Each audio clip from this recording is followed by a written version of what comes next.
Я же говорю, целый взвод тут их. Sekumpulan tentara Ukraina berakhir mengenaskan setelah kalah melawan Rusia.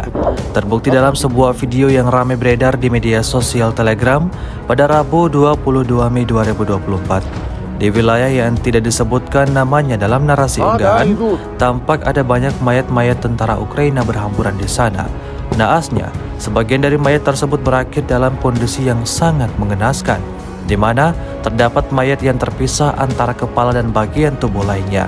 Tak terhitung ada berapa jumlah keseluruhan mayat di area ini, namun dapat dipastikan militer Ukraina semakin kekurangan personel di medan perang. Sejak video ini beredar, diketahui belum ada upaya evakuasi dari pihak militer Ukraina. Video ini viral dan menuai beragam respon dari warganet.